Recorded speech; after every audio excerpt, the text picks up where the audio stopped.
Yo existía antes de la Ley de Derechos Civiles. También es importante decir que él existía antes que todos los demás en esta llamada. Por muchas décadas, de hecho. Al menos uno por muchas décadas. Si alguien no tenía claro eso, Él es mi hermano mayor. Sí, dejemos eso claro. Um,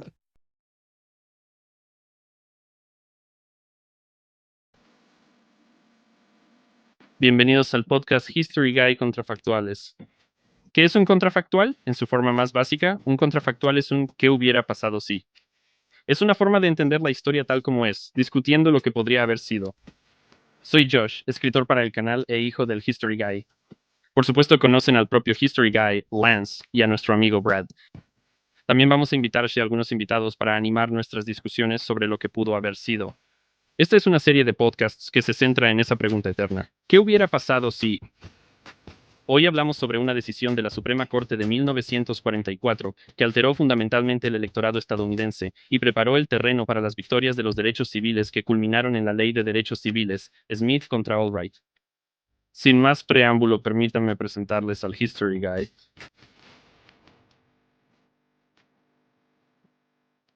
el 3 de abril de 1944, la Suprema Corte de los Estados Unidos anuló una ley estatal de Texas que permitía al Partido Demócrata de Texas establecer sus propias reglas internas, incluyendo la exclusión de personas no blancas de la membresía del partido y, por lo tanto, excluyendo a las personas no blancas del derecho a votar en las primarias demócratas. Esta decisión fue significativa por varias razones, y no menos importante porque tuvo un efecto claro e inmediato mucho mayor que otras decisiones sobre derechos civiles mucho más conocidas de la época. Y entender por qué esta decisión tuvo un efecto tan grande nos ayuda a comprender esa interacción entre la cultura, los tribunales y la legislación. Eso nos ayuda a entender estas decisiones históricas de la Suprema Corte y cuánto efecto tienen realmente en la forma en que se gobierna el país. Así que hoy vamos a tratar de dar algo de contexto a la decisión histórica de la Suprema Corte, Smith contra Albright. El Partido Demócrata del Estado de Texas había decidido en su convención restringir la membresía en el Partido Demócrata y, por lo tanto, la participación en la elección primaria demócrata solo a los votantes blancos. Como el Partido Demócrata en Texas prácticamente había desplazado a los republicanos, eso significaba que las únicas decisiones electorales relevantes en Texas excluían a los votantes que no eran blancos. Lonnie Smith, un dentista negro de Houston, demandó al funcionario del condado S.S. Albright por el derecho a votar en la primaria.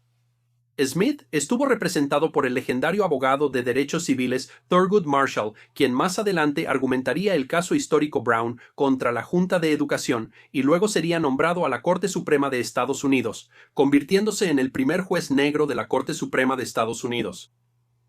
En una decisión de 8 contra 1, la Corte Suprema decidió que el Estado de Texas había violado la cláusula de igual protección de la 14ª enmienda de la Constitución de los Estados Unidos, cuando el Estado delegó su autoridad al Partido Demócrata para regular sus propias primarias, permitiendo así la práctica de la discriminación. En efecto, aunque no necesariamente en el texto, lo que hizo la decisión fue afirmar el derecho universal al voto en todas las elecciones, incluyendo las primarias de los partidos, y no ser excluido por motivos de raza. Aunque esto hoy en día puede parecer sentido común, en ese momento fue una decisión judicial bastante controvertida.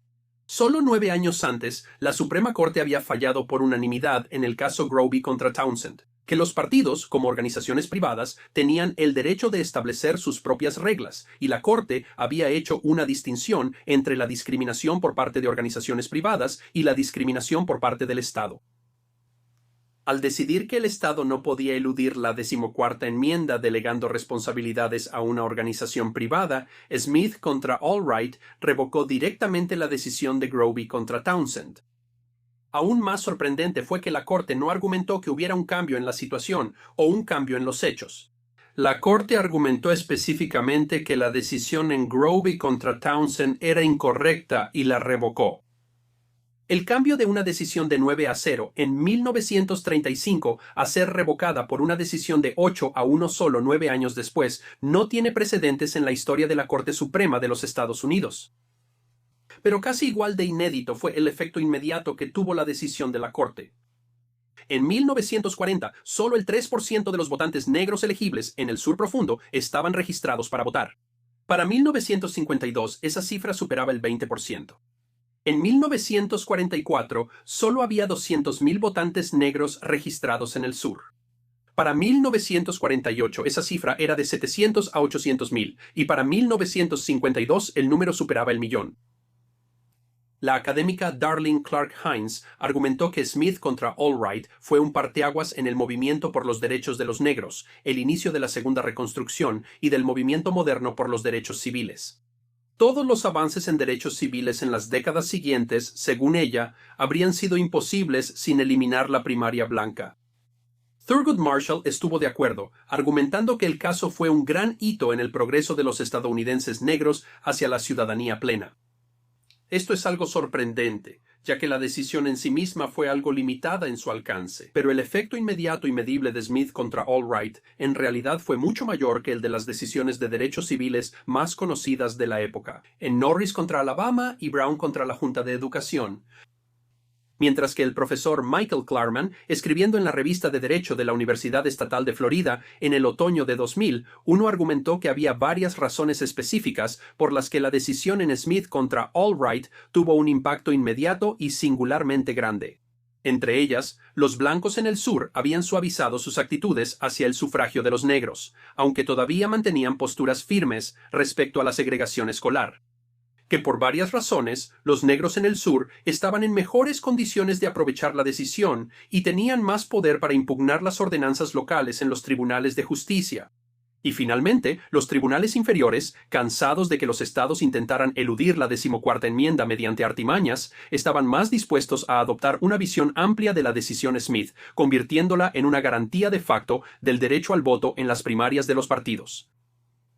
En resumen, distintos factores sociales confluyeron para darle a la decisión un impacto mucho mayor del que podría haber tenido de otra manera.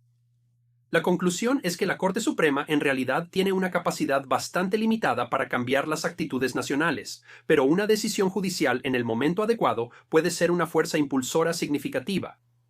Es importante señalar que Smith contra Albright no marcó el fin de la discriminación racial en Estados Unidos. Thurgood Marshall señaló que, a pesar de las esperanzas, la decisión no puso fin a la lucha por los derechos de voto de los afroamericanos. Incluso en 1952, cuando el registro de votantes afroamericanos en el sur había aumentado del 3% al 20%, eso todavía significaba que la gran mayoría de los afroamericanos aún no estaban registrados para votar en el sur, y aún enfrentaban obstáculos institucionales y una oposición decidida, muchas veces violenta. Y aún así, esta decisión tuvo un impacto enorme, casi desproporcionado, y eso nos lleva a la pregunta: ¿qué pasó en los 9 años entre Grovey contra Townsend y Smith contra Albright? Bueno, hubo muchas cosas que cambiaron en Estados Unidos en ese momento, pero sin duda, lo más importante que ocurrió durante ese periodo fue la Segunda Guerra Mundial.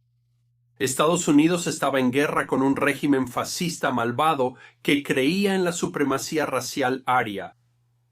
Nos veíamos a nosotros mismos luchando por la democracia, por la libertad contra los fascistas.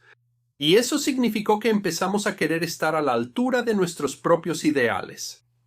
Al enfrentar ese mal, surgió en nosotros el deseo de enfrentar el mal dentro de nosotros mismos. Y estas barreras para que los negros votaran tenían aún menos sentido cuando los estadounidenses negros estaban en el extranjero muriendo por esa misma causa.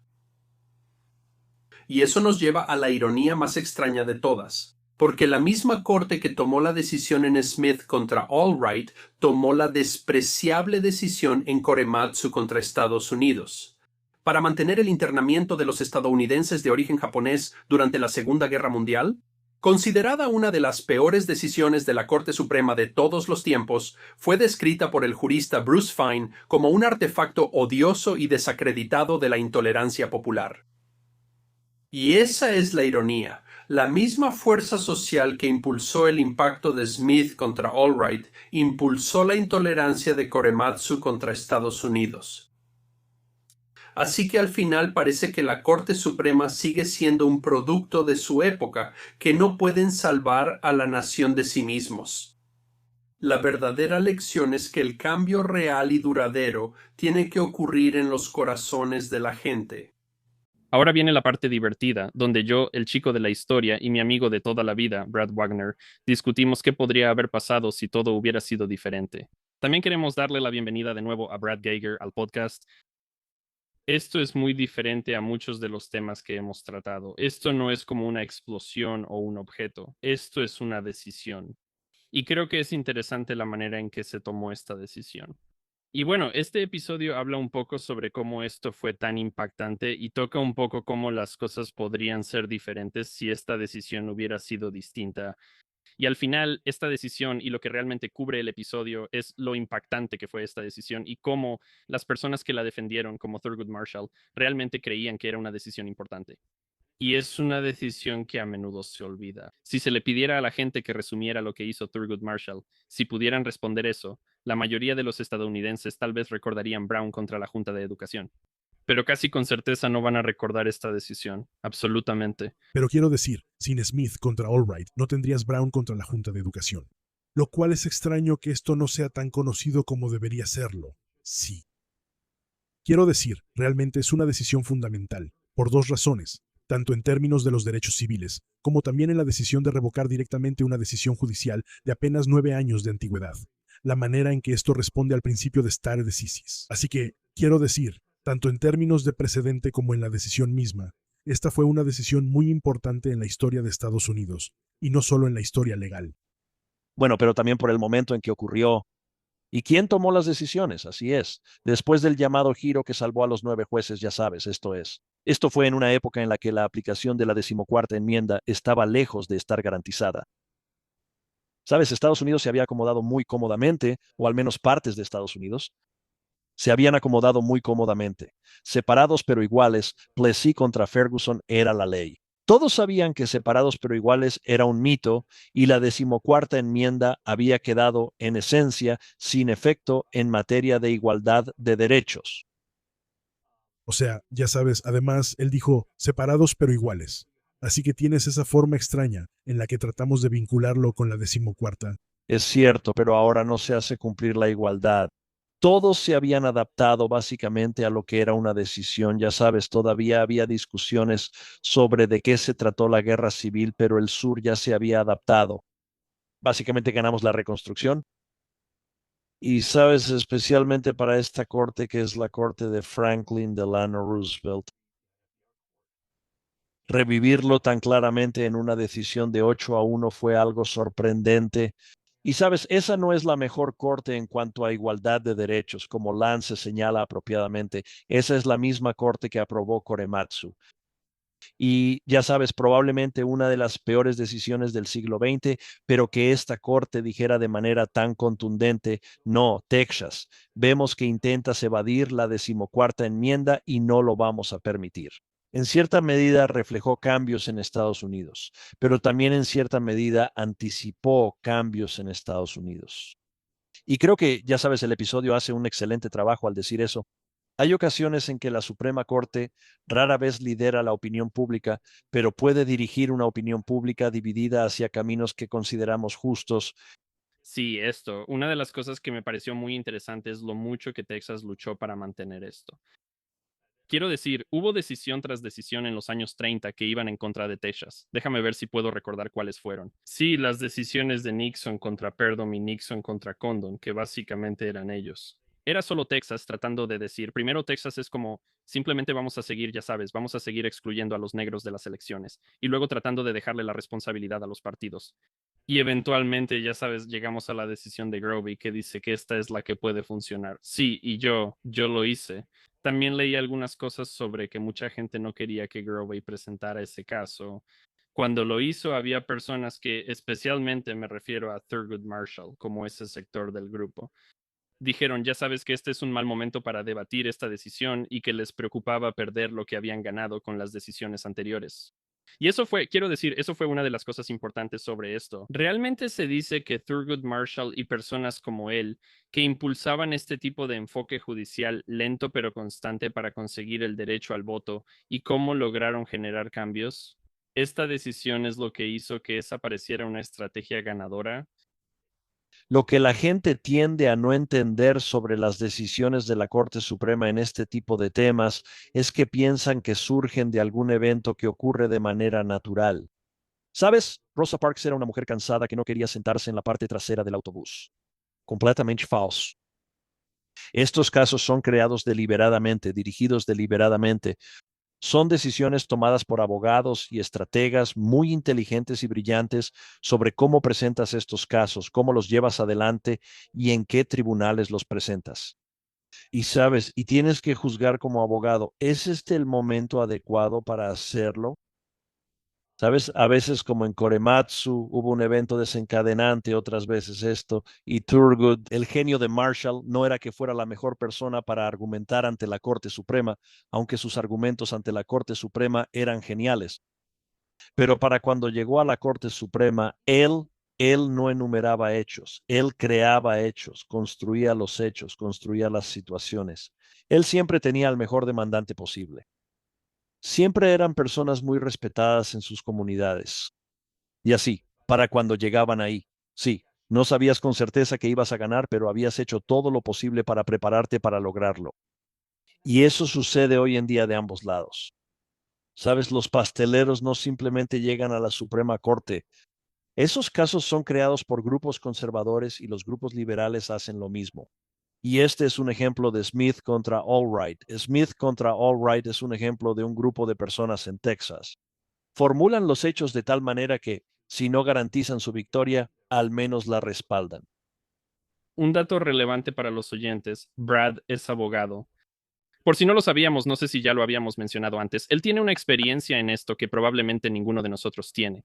Pero sí, así fue. Estas fueron sinceramente las únicas. Creo que la decisión que fue más sorprendente y que llevó a Smith contra Albright fue Estados Unidos contra Classic. No sé si mencionaste esa en el episodio, porque esa termina siendo esencialmente la que decide que si la elección primaria, la cita que tengo es donde la ley estatal ha hecho de la elección primaria una parte integral del procedimiento, o donde de hecho la primaria controla efectivamente la elección. El derecho del elector calificado a votar y que su boleta sea contada en la primaria está protegido por el artículo 1. Y eso es una parte vital de esto, porque quiero decir, esa es una de las grandes diferencias entre cuando tomaron la decisión en Grovey y cuando tomaron esta decisión. ¿Fue ese el cambio entre decir eso? Los partidos podrían ser entidades puramente privadas, y en este caso, donde, ya sabes, esencialmente podrían ser entidades privadas, pero están actuando en la esfera pública y tienen que seguir las reglas. Y también les dio una vía para llevarlo a la Suprema Corte. Incluso en Albright, la decisión mayoritaria dice, sí, el Tribunal de Circuito tenía toda la razón al fallar en contra de Smith. Porque tenemos Grovey, les dijimos que aplicaran el precedente de Grovey, pero el pretexto que permitió que la Suprema Corte lo tomara es ese. Quizá hay una diferencia entre eso y lo que dijimos en el caso de Luisiana, así que deberíamos resolverlo ahora. Hay que reconocerles que una vez que llegó ahí, simplemente dijeron, no, Grovey está equivocado. Y la disidencia del tipo que escribió la opinión de Grovey es bastante fuerte. Está bien, pero quiero decir, eso es porque podrías decir aquí, esta es una decisión de 8 contra 1. Así que podrías empezar argumentando que esto va a ser lo que fue. No hay razón para argumentarlo como un contrafactual, pero en realidad eso fue bastante sorprendente. Rara vez la corte literalmente dice, sin ningún matiz, estamos revocando esta decisión. Estaba equivocada. Quiero decir, eso es muy raro. Así que existía una posibilidad muy real de que la corte, sin importar lo que sintieran sobre los méritos del caso, pudiera haberse basado en el stare decisis. Y así es. También es una suposición justa, porque esa fue la parte sorprendente, pero sí plantea una pregunta cuando hablas de una suposición. ¿Esto es un Smith contra Albright? Albright, ¿eso es solo evidencia suficiente de que esto ya estaba listo, que esto iba a suceder, si no aquí, muy pronto? Quiero decir, yo.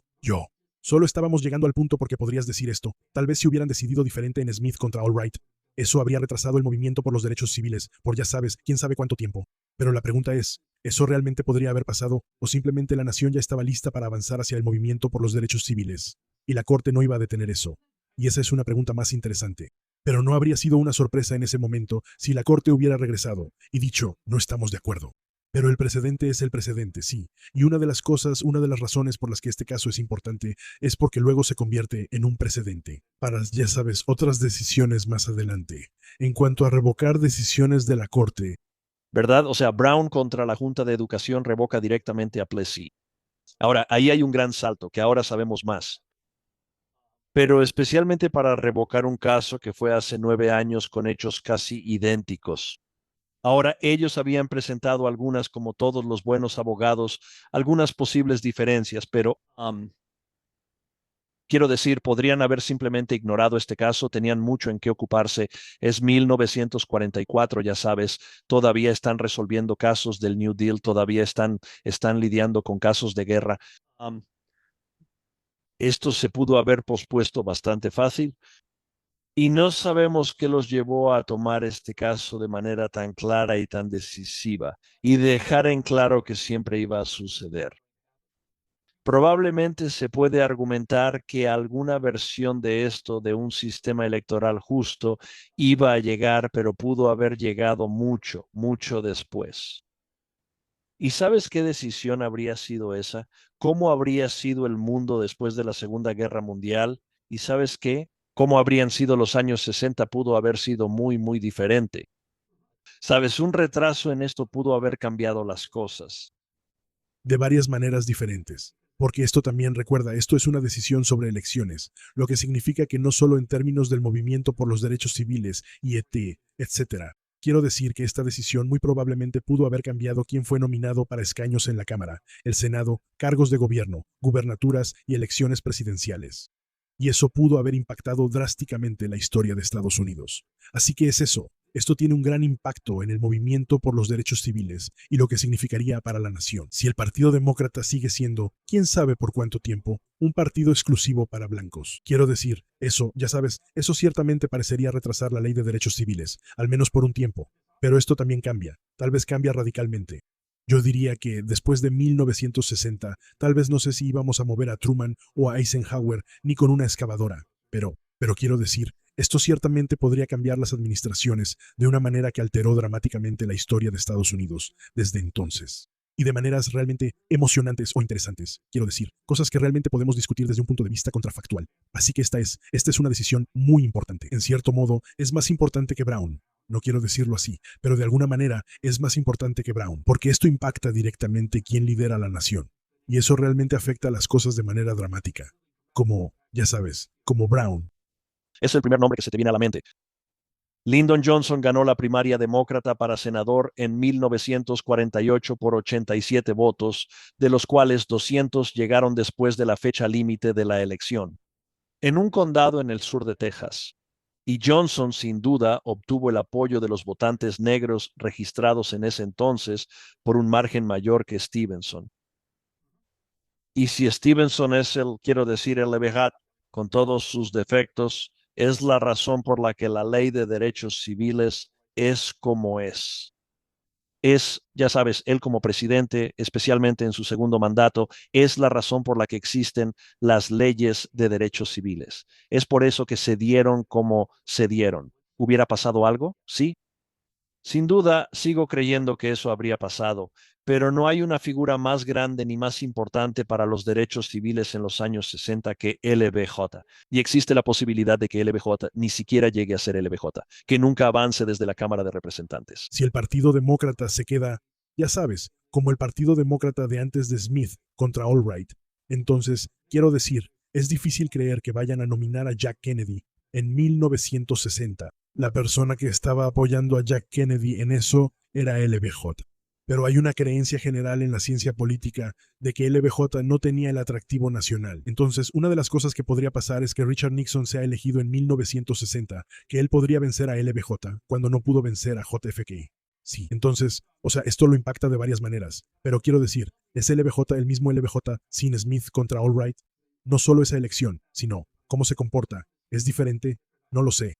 Quiero decir, podrías argumentar que Nixon elegido en 1960 es diferente al Nixon elegido en 1962, porque el argumento es que se volvió amargado y se convirtió en el Nixon que todos odiamos, porque estaba tan molesto por la elección para gobernador de California en 1962.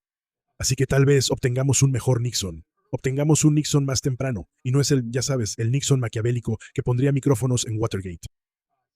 quiero decir, podrías hablar de LBJ y podrías hablar sobre el poder que tenía LBJ, pero estamos hablando del periodo después de Smith versus, ¿sabes qué? ¿Habría sido diferente? Yo, la verdad, no lo sé. No creo que haya ninguna duda. Si ves a LBJ como congresista, es un partidario tibio del New Deal, pero sigue siendo sureño, sigue siendo muy texano. Y sobre todo LBJ era un político. Y la manera en que se postula en una primaria completamente blanca en comparación con cómo se postula en una primaria donde el 20% de los votantes son negros, es una persona muy diferente. Si está siendo elegido porque obtiene el voto negro, entonces es alguien en el Partido Demócrata que va a presionar para eliminar la primaria completamente blanca, porque recuerda, incluso si ves Smith contra, sí, la primaria completamente blanca, lo siento, incluso si ves Smith contra Albright, o sea, todo el argumento que se está haciendo es que el partido puede tomar sus propias decisiones. ¿Es posible que el Partido Demócrata pudiera haber elegido hacer una primaria abierta? Ya sabes, incluir a todos incluso sin Smith contra Albright. Hay un momento, 20 años después, estamos hablando literalmente de 20 años después de Smith contra Albright, en que los demócratas habrían renunciado a eso, y si hay personas como Lyndon B. Johnson que pueden ver eso como un potencial electoral, y él es un político, entonces podría haber sido parte de eso. Así que es difícil ver cómo habrían cambiado las cosas. ¿Cuánto tiempo, si no hubieras tenido Smith contra Albright, o cuando tuviste Smith contra Albright, ¿cuánto tiempo más podrían los demócratas haber seguido excluyendo a las personas negras de las primarias en todo el sur antes de darse cuenta de que eso era una mala jugada electoral? Recuerda, estamos en una época de creciente división en el Partido Demócrata entre los demócratas del noreste y los liberales y los demócratas del sur. Esa unidad está comenzando a resquebrajarse. Y sí, ya sabes, si se mantienen las primarias solo para blancos, si cada demócrata del sur tiene que postularse esencialmente como un supremacista blanco, ¿cómo sería ese partido demócrata? Es muy, muy interesante. Es difícil creer que estén nominando a personas como Dewey y Humphrey. Así es. Si ese es el rumbo que toma el partido, ¿verdad? O Kennedy. Quiero decir, una de las posibilidades aquí es que Kennedy sea republicano. Sí, porque, él podría ser nominado en ese partido del que hablas. ¿Y querría estar en el partido del que hablas? No. O sea, ¿hay un tercer partido? Sí. Bueno, y de hecho sí tuvimos un tercer partido en la siguiente elección. Realmente por Smith contra Albright. Simplemente no hizo diferencia, porque Truman iba a ganar de todas formas. Pero sí, es interesante. ¿Qué pasaría si la elección de 1960 hubiera sido Richard Nixon y John Kennedy? Y luego, Oswald le dispara a Nixon. Sí. Eso no está fuera de lo posible en este punto, ¿verdad? Las cosas están cambiando. La ley de derechos civiles es resultado de republicanos justos, demócratas liberales y suficientes políticos sureños para aprobarla. Está bien. Y esa coalición, especialmente considerando lo amplia que es la ley de derechos civiles, una de las cosas que creo que no sucede con Smith contra Albright es que las leyes de derechos civiles sean tan amplias como terminaron siendo. Siempre iba a haber probablemente un movimiento para hacer las elecciones más justas. Si lees la respuesta de Texas a Smith contra Albright, ves que miran a sus votantes y dicen, ok, más impuestos para votar, más pruebas de alfabetización, y luego fingen que eso no es discriminatorio por motivos raciales. Sabes, probablemente siempre iba a haber algún momento en los años 60, algún esfuerzo para que las elecciones del sur al menos pretendieran incluir a las personas negras. Pero siempre iban a tratarse del acceso a establecimientos abiertos al público. ¿Siempre iban a tratarse de prevenir la discriminación en las escuelas? Eso no es algo garantizado de ninguna manera. Y sin el caso Albright, quizá Thurgood Marshall no tendría la reputación que tiene. Quizá el caso Brown se habría retrasado. Y si el caso Brown se retrasa, la ley de derechos civiles sería muy diferente. Quiero decir, eso es muy probable porque en realidad el caso Brown fue impulsado por la NAACP y realmente lo hicieron apoyándose en Smith contra Albright. Creo que si no se da el caso Smith contra Albright, definitivamente retrasas cualquier versión del caso Brown. No puedo ver que esa decisión se tome de la manera en que se hizo sin Smith contra Albright. Este es un verdadero punto de inflexión clave en eso. Honestamente, creo que si Smith contra Albright fracasa, hay una buena posibilidad de que toda la estrategia que estaba detrás de Brown contra la Junta de Educación, esta idea de que lo impulsaron por medios judiciales, cambie. Porque honestamente creo que habrá suficientes líderes en el grupo diciendo, lo hemos intentado de esta manera, no está funcionando, y buscan una mayor agitación. Ahora, ¿cómo termina viéndose eso? No lo sé. Pero si pueden ver, si tienes esencialmente a la NAACP y a los líderes que están luchando por esos derechos, ven que esto no nos va a dar esos derechos, entonces podrían buscar una manera diferente de obtener esos derechos. Bueno, sí, ciertamente podría haber más conflicto, ya sabes. Y recuerda, se puede argumentar que toma 30 años para que Brown se haga cumplir. Si se retrasa otros 10 o 20 años, ¿quién sabe qué tendríamos? Esa es una de las diferencias, sin embargo, que si ocurre por apelación popular en lugar de por decreto de la Corte, y una de las preocupaciones con Smith contra Albright es que dañaría la credibilidad de la Corte. Pero si ocurre por apoyo popular en lugar de por la Corte, es más legítimo para el público. Y entonces tal vez las cosas podrían haber sucedido más rápido, o podrían haber sucedido de manera más fluida, con menos violencia, o tal vez no habría requerido la intervención federal que sí requirió, si hubiera podido aprobarse, ya sabes, mediante algún tipo de mandato político. Pero si realmente podría haber sucedido así, es otra pregunta. ¿O se habría convertido en algo más parecido a un movimiento de derechos civiles más violento, en una especie de guerra civil más violenta? ¿O habría seguido el camino que siguió el movimiento por los derechos civiles? Y eso es simplemente los derechos civiles, porque en realidad, parte de la manera en que el movimiento de derechos civiles logró lo que logró fue mediante protestas pacíficas y provocando a la oposición para que recurriera a la violencia. Así cambiaron la opinión pública. Así que, ya sabes, tal vez todo habría sucedido como sucedió. Tal vez, ya sabes, sueltan perros contra niños en Alabama y la opinión pública cambia y todo esto sucede. Ya sabes, todo sucede de todas formas. Quiero decir, es difícil decirlo. Pero sí, pero la oposición violenta a Brown. Bueno, primero que nada, si no somos justos en nuestras elecciones, entonces la 14ª enmienda a la larga es irrelevante. Quiero decir, la razón por la que vamos tras Smith contra Albright es porque tiene que ver con las elecciones. Si el derecho al voto es específicamente la razón por la que tenemos la 14ª enmienda. Y si las decisiones anteriores se mantienen, entonces en ciertos estados simplemente no hay posibilidad de que las personas negras voten. Quiero decir, primero que nada, seguimos viendo la migración hacia el norte, o sea, incluso más migración de personas negras hacia el norte. Si no hay esperanza de que alguna vez tengan voz, entonces el sur se vuelve menos segregado porque se vuelve menos diverso. Quiero decir, se puede argumentar que, ya sabes, sin Smith contra Albright o alguna esperanza, mucha gente negra en el sur simplemente no se molestaría en quedarse.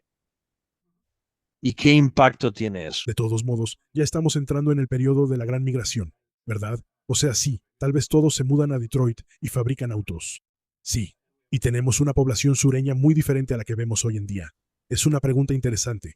Pero, quiero decir, habría un punto en el que los republicanos, entendiendo que cuando llegas a la elección general, todos pueden votar, aprovecharían el voto negro lo suficiente como para amenazar el monopolio demócrata en el sur. Y entonces los demócratas dirían, bueno, ya no podemos hacer esto. Pero, aunque se decía que eso iba a cambiar, no había cambiado por un tiempo, desde la guerra civil.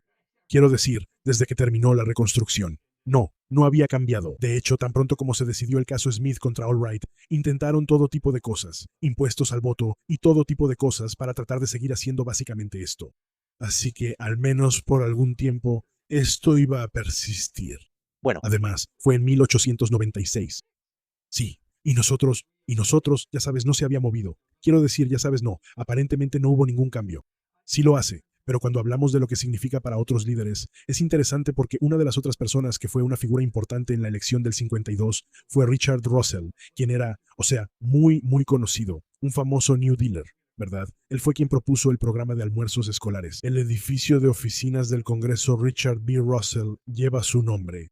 Pero él fue uno de los demócratas conservadores que, como sabes, escribió el Manifiesto Conservador y realizó un filibusterismo contra la ley de derechos civiles. Así que aquí tienes a un partidario del New Deal, muy liberal y con mucho peso político, y un tipo muy leal a Franklin D. Roosevelt, pero que también era muy aceptable para el sur. ¿Y sabes qué pasaría si Russell llegara al poder en lugar de, ya sabes, bueno, no sé si iba a reemplazar a Truman cuando lo hizo, pero me refiero a, ¿qué pasaría si tuvieras a Richard Russell en lugar de un LBJ? Lo cual es una pregunta interesante porque realmente no busqué cuándo murió Russell, tal vez. Tal vez no habría durado tanto. Déjame ver si Russell habría vivido lo suficiente para... Pero quiero decir, creo que es un tipo interesante.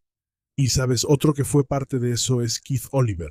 ¿Quién es el tipo? Él es el tipo que realmente derribó a la mafia. Y entonces quiero decir, esas otras personas que estaban en la lista demócrata en ese momento, en realidad son tipos interesantes. Y podría ser interesante ver hacia dónde va el partido. Pero quiero decir, ¿sabes qué tanto nos interesa ver hacia dónde va el partido? Seguiría siendo, ya sabes, un partido solo para blancos que excluía a las personas negras de las primarias.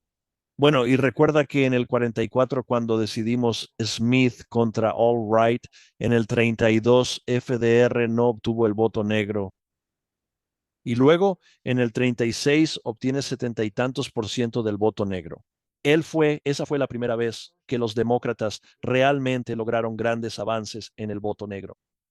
Las personas que estaban decidiendo, bueno, eran todas o en su mayoría gente de Roosevelt. Ellos, quiero decir, la elección, se puede argumentar que la elección del 36 les dio margen político para decidir Smith, que saben que su partido se beneficiará de esto eventualmente de alguna manera. Y de nuevo, tenemos la diferencia entre los demócratas de Franklin D. Roosevelt y los demócratas del sur y, ya sabes, esa pequeña y extraña combinación de racismo y populismo. Sí, o sea, los demócratas del sur son claramente demócratas de Franklin D. Roosevelt. Pero te preguntas si Franklin D. Roosevelt alguna vez estuvo realmente de acuerdo con la parte sureña de los demócratas del sur. Pero ves que Richard B. Russell él es como un héroe del New Deal. Y entonces ahí, ya sabes, hay algunos de esos. Russell murió en el 71, así que es difícil imaginar que en la época de la que estamos hablando, él todavía hubiera estado presente para, ya sabes, hacer, ya sabes, cambios radicales. Sí, quiero decir, si él hubiera sido elegido en el 60, teóricamente podría haber servido 2 mandatos como presidente. Pero él, ya sabes, ciertamente estaba llegando al final de su carrera en ese momento, y al parecer tenía enfisema. Pero quiero decir, creo que fue interesante ver ese nombre, porque él es una de esas contradicciones muy extrañas de ser un demócrata conservador, como los demócratas sureños conservadores, los demócratas sureños, pero una figura muy poderosa del New Deal, que probablemente hoy sea más recordado por sus posturas a favor del New Deal que por el hecho de que literalmente fue el autor del manifiesto conservador. Quiero decir, él generalmente es visto como un héroe. Richard Russell lo es, entre los demócratas que probablemente sí considerarán su posición. En términos de, quiero decir, porque yo, ya sabes, creo que si hablas con los demócratas modernos, realmente intentan desvincularse de esos demócratas sureños de esa época del partido, pero no de Russell. Quiero decir, están contentos de que el edificio de oficinas lleve su nombre. Que la existencia de esos demócratas, algunos de los cuales eventualmente ya sabes, ellos, eso. Es interesante pensar en esa división y en los efectos que todavía vemos hoy en día. Y el hecho de que sucedió en Texas, el hecho de que es directamente en Texas, todos los demás estados del sur estaban haciendo estas porquerías. Pero el hecho de que sucedió primero en Texas, que se promulgó primero en Texas, que se aplicó en Texas, afectó tanto a quienes estaban ahí. Y ahora, de nuevo, volvemos a que sin Smith probablemente no habría LBJ como presidente, como sabes, líder del Senado. Y sin eso, muchas cosas cambian. Se puede argumentar que, por supuesto, está, ya sabes, la gran mancha de la guerra de Vietnam también. ¿Sabes? El mundo en el que vivimos se vio muy afectado por el hecho de que LBJ fue presidente durante 7 años. Sí, ¿Cuál habría sido la alternativa a LBJ? No lo sé. Pero ya sabes, mencionamos a Nixon, ¿sabes? ¿Habría Nixon intensificado la guerra de Vietnam? Tal vez no.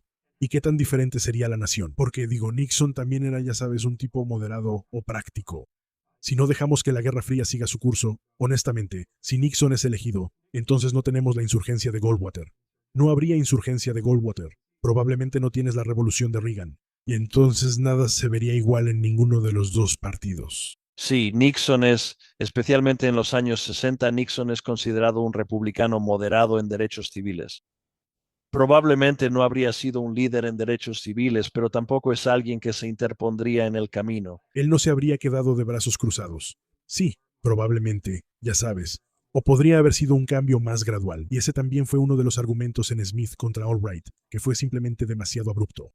Y ese fue uno de los argumentos en contra. Pero, ya sabes, La nación pareció soportarlo bastante rápido, pero, quiero decir, ese es uno de los argumentos que se planteaban, que no puedes hacer estos cambios tan rápido porque va a llevar, ya sabes, a un conflicto. No hacer los cambios también va a llevar a un conflicto. Sí, sí, creo que si siguen con el stare decisis y, ya sabes, no lo hacen, Smith contra Albright básicamente queda anulado. Una de las cosas importantes que enfatizan, creo, muchos de los académicos que han estudiado este caso es eso. El hecho de que estábamos combatiendo en la Segunda Guerra Mundial contra un enemigo fascista y supremacista blanco tuvo consecuencias o tuvo un impacto y presentó el argumento correcto en el momento adecuado. Y el hecho, creo que Brad tiene toda la razón.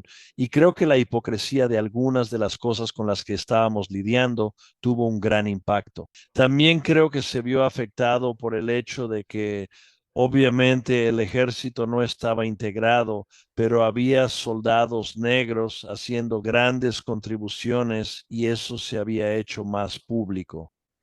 ¿Sabes? Se empezaba a entender de que integrar a las personas negras en instituciones culturales vitales como el ejército no causaba caos, no lo causaba. Hubo algo de violencia. Hubo algo de resistencia violenta a eso, sin embargo. Sí, Eso es incuestionablemente cierto.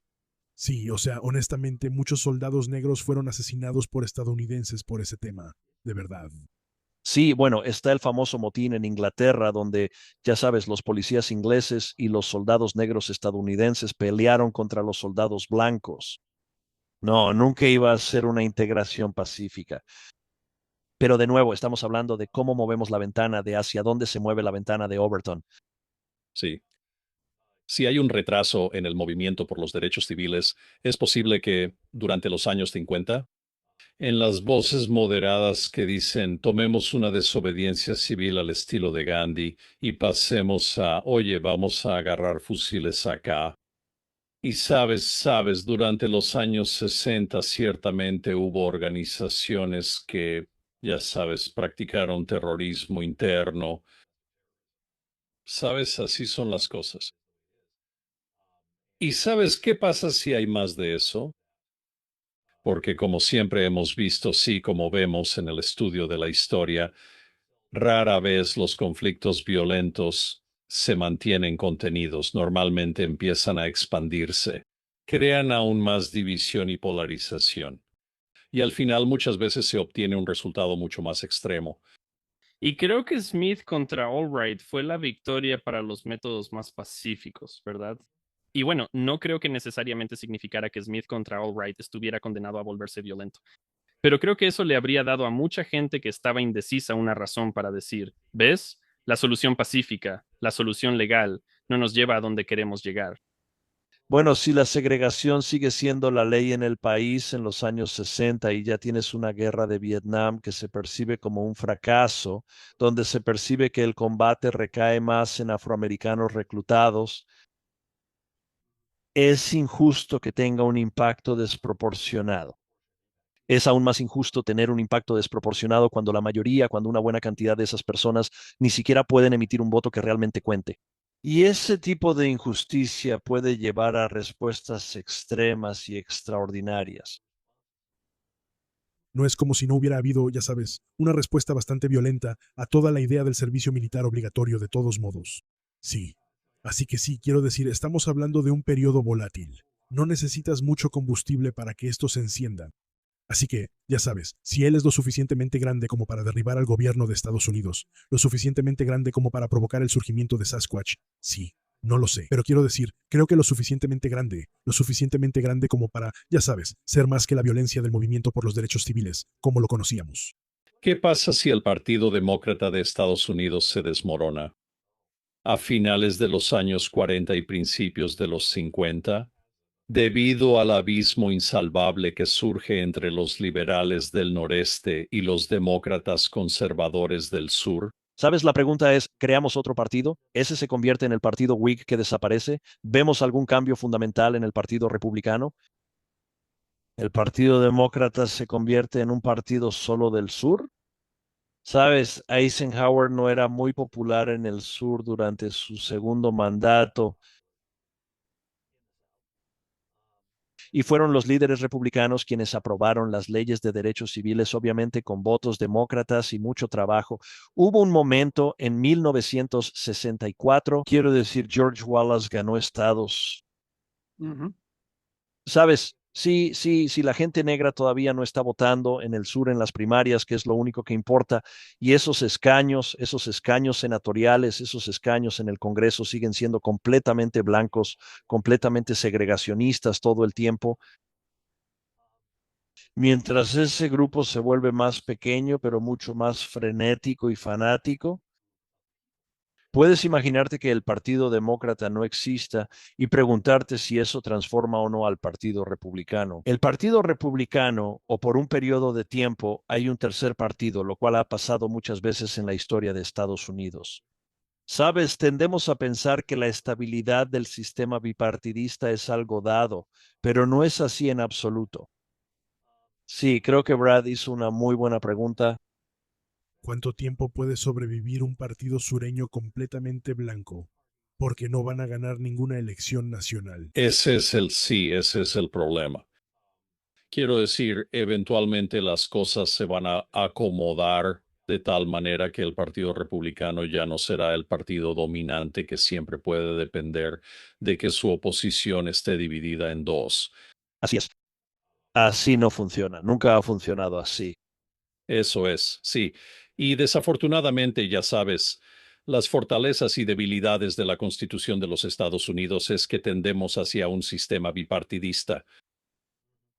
La inercia está ahí. Así que sí creo que, ya sabes, volviendo al punto de si logramos que los demócratas del sur se separen de los demócratas liberales del noreste, ah, Nixon en el 60 parece mucho más realista. Sí, Y creo que es entonces, Una posibilidad muy intrigante porque Nixon es una personalidad interesante. Pero quiero decir, eso podría tener un impacto enorme en la Guerra Fría y la Guerra de Vietnam. O tal vez tengamos alguna versión de, ya sabes, de Watergate, una generación antes. tiendo a estar de acuerdo con lo que dijiste antes, Lance. Creo que el Nixon del 72 es una persona muy diferente al Nixon del 60 y en muchísimos aspectos. Sabes, Nixon en el 60 siempre fue un pragmático. Sabes, su principal interés siempre fue mantenerse en el poder, pero no se le veía como un fanático. Quiero decir, él era un duro de la Guerra Fría porque tenía que serlo, porque así era el asunto. Pero ya sabes, Nixon va a China en el 62 en su lugar. ¿Cómo cambiaría eso la política mundial? Sí. radicalmente. Yo diría que la China de 1960 no va a ser la misma China de 1974, más o menos. Sabes, disculpa, es del 70 al 72, porque sí, China en ese momento está en medio de la revolución cultural. Y, sabes, no veo a Nixon yendo a un país que está activamente involucrado en, ya sabes, masacrar a gran parte de su propia población. Tampoco veo que estén interesados en que alguien de fuera les hable al respecto. No, ese fue un momento muy interno de la política china. Sí, no hay duda de eso. Sí, y no creo que la enemistad que tenían, la enemistad con la Unión Soviética, hubiera llegado al punto al que finalmente llegó en los 70s, cuando China empezaba a alejarse de los soviéticos. Quiero decir, él y Khrushchev tenían una relación interesante. Así que, quiero decir, eso es difícil de decir. Pero otra implicación ahí es que si Nixon hubiera sido elegido en 1960, ¿no tendríamos el programa espacial? Si no tenemos el programa espacial, no vamos a la Luna. Quiero decir, incluso estaríamos hablando por computadora hoy. Sí, eso es. Ahora, si Nixon hubiera sido elegido en 1960, podríamos estar viviendo en Pleasantville. Seguiríamos en... Todavía sería 1950 en Estados Unidos. Sí, o sea, ¿cómo se vería la Guerra Fría con algo diferente? O sea, Con un Nixon diferente, en un lugar diferente. Sí, o sea, el mismo tipo, solo en un lugar diferente. ¿se ve igual la Bahía de Cochinos? ¿Quieres saber un punto de vista más aterrador? ¿Cómo manejaría Nixon la crisis de los misiles en Cuba? Sí, Y ese es un momento muy particular. No ocurre, no lo sé. O sea, sí, podría ir. Eso fácilmente podría ir en ambas direcciones. O sea, tal vez la crisis de los misiles en Cuba termina en una guerra nuclear. Tal vez Nixon es ese tipo. ¿Sabes? Él era el veterano de guerra. Bueno, o sea, también lo era JFK. Pero o tal vez, ya sabes, a Nixon simplemente no le importa que estén poniendo misiles ahí. Tal vez él nunca llega a poner los misiles Júpiter en Europa y nunca, ya sabes, provoca a los soviéticos a poner misiles en Cuba y nunca pasa todo eso. O sea, él es mucho más pragmático, así que tal vez no deja que estas tensiones aumenten. Es posible que Nixon, si ves la manera en que habló con Khrushchev durante los debates de la cocina cuando era vicepresidente, es posible que Nixon simplemente no deje que la Guerra Fría escale. Es posible que cuando lancen el Sputnik, él diga bien por ustedes. O sea, ¿los rusos lo habrían logrado alguna vez? Porque estaba leyendo sobre cómo los rusos, porque muy poco antes del Apolo, ellos mandaron cosmonautas al espacio para rodear la Luna. Y para entonces, los astronautas que iban en esa misión dijeron, no estamos cerca de llegar a la Luna, no creemos que lo logremos. Y entonces hubo algo interesante ahí, donde los rusos en realidad intentaron fingir algunas cosas. Simplemente dijeron algunas cosas por radio que hacían parecer que estaban aterrizando en la Luna, a propósito para tratar de frustrar a la gente. Esa es una de mis historias favoritas. Y ellos estaban completamente conscientes de que no estaban cerca de llegar a la Luna. Así que sin Estados Unidos, No es solo que no estaban cerca, su caminata espacial salió terriblemente mal y el tipo casi muere. Sí, exacto. Y dijeron, no vamos a intentar caminatas espaciales. Ir a la Luna implica una caminata espacial. No tiene sentido aterrizar en la Luna y quedarte sentado en tu cápsula nada más diciendo, ¿no? entonces en ese punto siquiera lo intentan de nuevo. Sí, o sea, ya han dicho que no van a intentar caminatas espaciales. No van a ir a la Luna. O sea, ya sabes, tal vez manden una sonda a la Luna. Intentaron mandar una sonda a la Luna. Le pegaron a la Luna con la sonda. Solo que la golpearon más fuerte de lo que querían. Pero no están mandando hombres a la Luna. No. O sea, la razón por la que nosotros tomamos ese reto es porque cuando preguntaron en qué les podemos ganar, porque ellos nos siguen ganando en todo. Y dijeron, bueno, les podemos ganar en llegar a la Luna y traer a un hombre de regreso. Así que eso vamos a escoger. Ya sabes, y la genialidad de Kennedy fue definir la carrera espacial por la única cosa en la que sabía que podíamos ganar. ¿Sabes? ¿Nixon se habría comportado de la misma manera? No lo sé. No puedes imaginarte a Nixon dando ese discurso. Así no es como Nixon ve el mundo. Es difícil imaginarlo. Y es difícil ver a Nixon queriendo gastar ese tipo de dinero solo para demostrar ese punto. No, él lo habría gastado en defensa militar. Él podría haberlo gastado más en, ya sabes, sin LBJ. No hay, La escalada de la guerra de Vietnam sin LBJ, sí. Es algo completamente diferente. Eso toma un rumbo completamente diferente. Sí, sabes, o sea, ¿Qué pasaría si en la Guerra Fría? sí, sí. Y si Nixon da un paso atrás en Vietnam y dice, nunca vamos a poder ganar esta guerra. Sí, todo el sueño de los franceses en Indochina. Sí, ahora es solo una nota al pie en la historia. Terminamos. Y Estados Unidos no va a entrar en un conflicto armado en el sudeste asiático. Sin la guerra de Vietnam tampoco tendrías lo de Laos y Camboya. Así que el sudeste asiático, potencialmente, sin los estragos de la guerra durante ese periodo, es muy posible que tengas un mercado del sudeste asiático económicamente aún más pujante que el que tienes actualmente. Y posiblemente lo suficiente como para que realmente pueda empezar a desafiar a China o al menos hacer que China empiece a estar más alerta.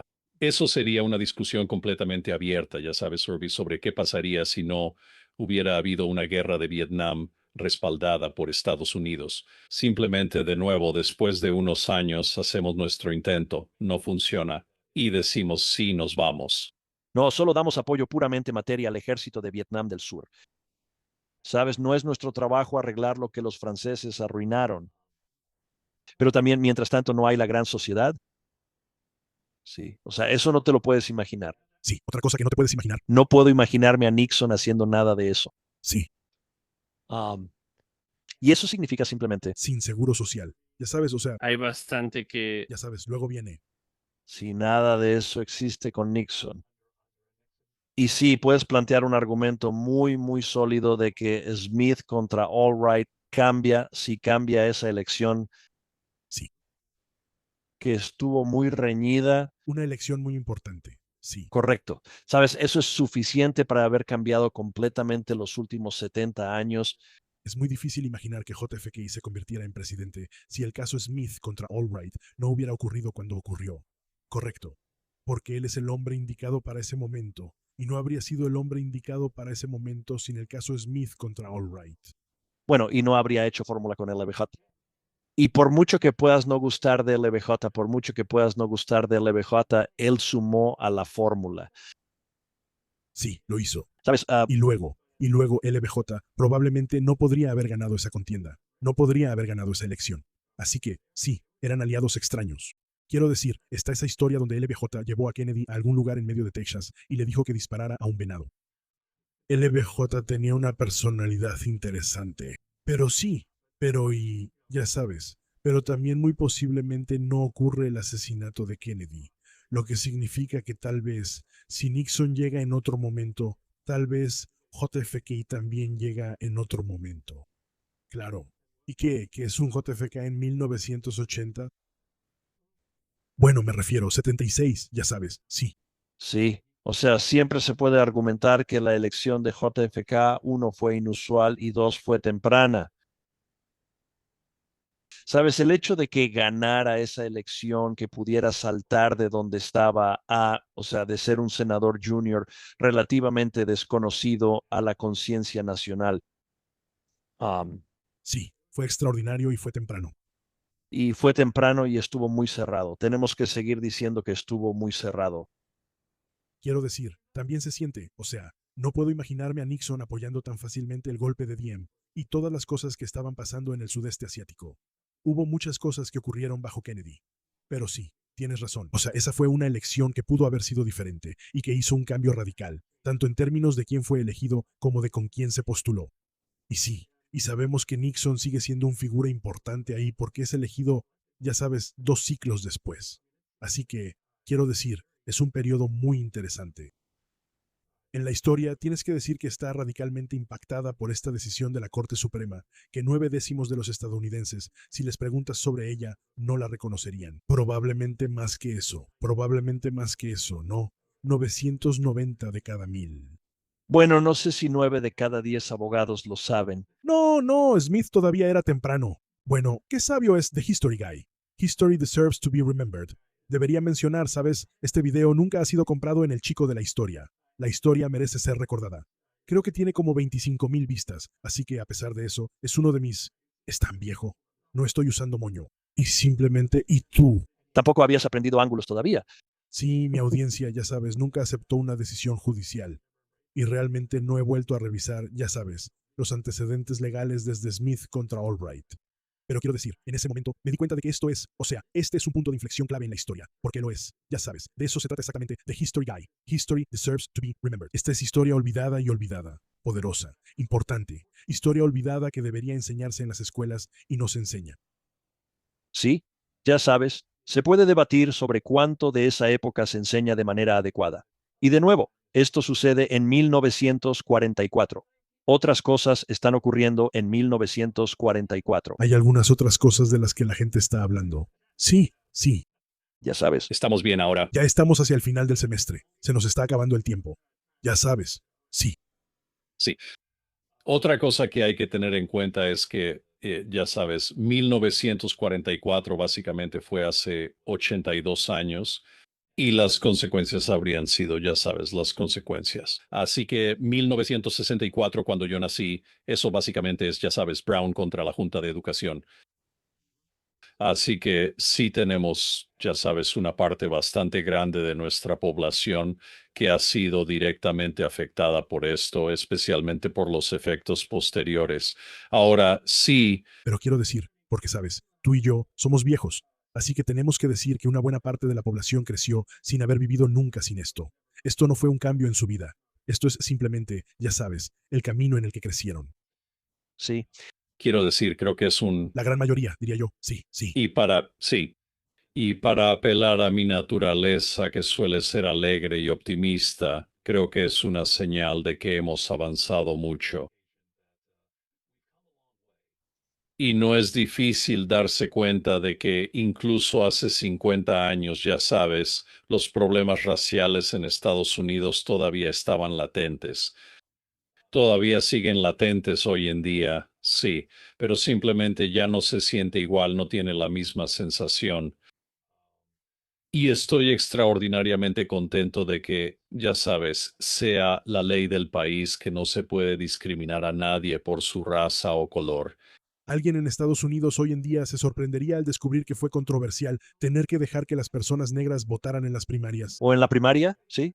Quiero decir, cualquier persona de cualquier generación desde entonces pensaría que hubo un momento en el que, bueno, no estoy tan seguro de eso, lo cual es algo que realmente no hemos discutido. Es decir, una de las, ya sabes, una de las partes clave de esta decisión era si los partidos, que son una organización privada como tal, podían ser regulados por el gobierno en absoluto. Quiero decir, y ya sabes, cómo impactó esto a ambos partidos. Y en general, la idea de que las organizaciones privadas no tienen que seguir la regla de la 14ª enmienda. Quiero decir, hay otras formas en que esto impacta, ya sabes, la manera en que opera la nación. Claro. Incluso si los gobiernos en este momento decidieran que no van a segregar a nivel gubernamental, quiero decir, seguimos en un punto donde un tipo que es dueño de un cine puede decir, no quiero que personas negras vengan a mi cine. Sí, sin Smith contra Albright, porque no es solo una cuestión de segregación, sino también una cuestión de si el gobierno puede decirle a las entidades privadas cómo manejar su negocio, ya sabes, y es algo único. Quiero decir, porque había, ya sabes, el argumento era, bueno, los partidos políticos son entidades cuasi gubernamentales, así que no. Pero quiero decir, eso ciertamente impacta, ya sabes, cómo va eso más allá. Entonces quiero decir, la ley de derechos civiles, o sea, sabes, la queja que tenía Goldwater era que no supera el escrutinio constitucional, porque es el gobierno federal diciéndole a los estados qué hacer. Pero quiero decir, ¿puede la ley de derechos civiles superar el escrutinio constitucional si Smith contra Albright no lo hace? ¿O todavía estamos en una posición donde un dueño de negocio en Estados Unidos podría, a su antojo, decir, no quiero que personas de ese color entren a mi negocio? Y sabes, eso de nuevo, en nuestra época nos cuesta imaginar que eso sea permitido. Y eso fue justo antes de nuestra época. Así era como funcionaban las cosas. No podías cuando yo todavía estaba vivo. Así era como funcionaban las cosas. Saben, muchachos, yo nací en el 62. Yo nací antes de la ley de derechos civiles. También es importante decir que él nació antes que todos los demás en estas llamadas. Algunos por muchas décadas. Ya. Al menos uno por muchas, muchas décadas. Si alguien no lo tenía claro, él es mi hermano mayor. Hermano, sí dejemos eso claro. No, el argumento de que el gobierno federal puede regular negocios privados, el argumento de que un gobierno estatal puede regular negocios privados, creo. Creo que una ley de derechos civiles que prohibiera leyes estatales que requirieran segregación probablemente iba a suceder y probablemente podría encajar con la 14ª enmienda. Pero recuerda que la parte de la ley de derechos civiles que regulaba a las empresas privadas mediante una interpretación expansiva de la cláusula de comercio, posiblemente más allá de su intención. Digo, Goldwater planteó ese argumento. Así que claramente nuestro... Mucha gente ha planteado ese argumento durante mucho tiempo. Hay un juez de la Suprema Corte de Estados Unidos que todavía no está de acuerdo con ese fallo y escribe sobre ello de manera regular.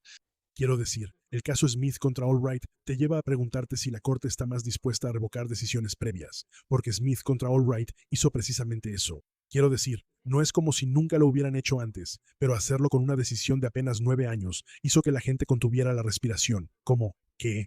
Y entonces, claro, la Corte estaba más dispuesta. Quiero decir, en Smith contra Albright, la Corte fue activista. Quiero decir, sí, por cualquier definición. Sí, Por cualquier definición de eso. sí. O sea, eso es lo que significa una corte activista. Y eso cambió la disposición de la corte para hacer las cosas que hacen. Eso impacta cosas, ya sabes, como Dobbs y, bueno, o sea, varias decisiones que han surgido porque la corte está más dispuesta a enfrentarse a precedentes y decir que creen que las cosas son diferentes. ¿Sí? Y una cosa antes de irnos, sin la victoria de Smith contra Albright, puede que no hubiera existido el juez Thurgood Marshall. Este fue el inicio de cómo se forjó su reputación. Ahora se la ganó con creces y siempre iba a ser el brillante abogado de los derechos civiles. Pero la victoria en Albright lo lleva a ser el abogado principal en Brown. La victoria en Brown lo lleva a ser procurador general bajo Kennedy. Ese puesto lo lleva a ser el primero, recuerden, el primer juez negro de la Corte Suprema de los Estados Unidos. Otra vez en mi vida.